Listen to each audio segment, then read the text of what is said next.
মাত্র 6 ওভার 3 বলেই বাংলাদেশের স্কোর বোর্ডে রান 90। শুনে অনেকেই চমকে যেতে পারেন। জেতার জন্য যথেষ্ট রান ছিল বাংলাদেশের স্কোর বোর্ডে। দারুণ খেলছিলেন জিসান আলম এবং সাইফ হাসান, কিন্তু মুহূর্তেই বদলে গেছে দৃশ্যপট।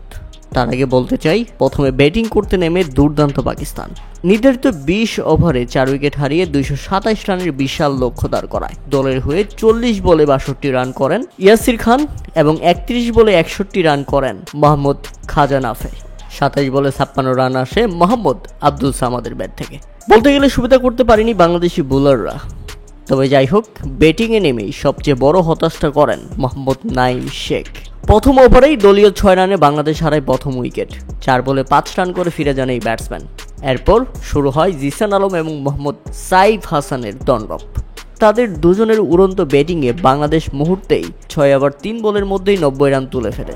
দুজনের বিধ্বংসী ব্যাটিংয়ে চালকের আসনে চলে যায় বাংলাদেশ। কিন্তু হঠাৎই বদলে গেল মুদ্রার উল্টো পিঠ। উইকেট হারালেন জিসান আলম। 16 বলে 33 করে ফিরে যান প্যাভিলিয়নে। 92 রানে বাংলাদেশ হারায় 2 উইকেট।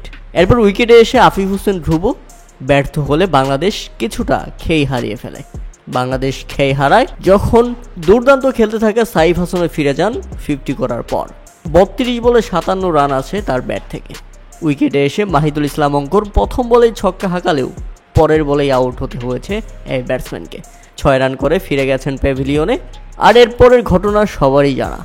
জিততে থাকা বাংলাদেশের রান রেটটা মুহূর্তেই নেমে যায় একেবারে নিম্ন গ্রাফে। সর্বশেষ ভরসা ছিল অধিনায়ক নুরুল হাসান সোহান, কিন্তু সোহান যখন আউট হলেন 16 বলে 22 রান করে, তখন রীতিমতো ম্যাচ থেকে ছিটকে পড়ে যায় বাংলাদেশ এবং শেষ পর্যন্ত অল আউট হয়ে যায় তারা। 148 রানে অল আউট বাংলাদেশ। পাকিস্তান জয় পায় 79 রানের বড় ব্যবধানে।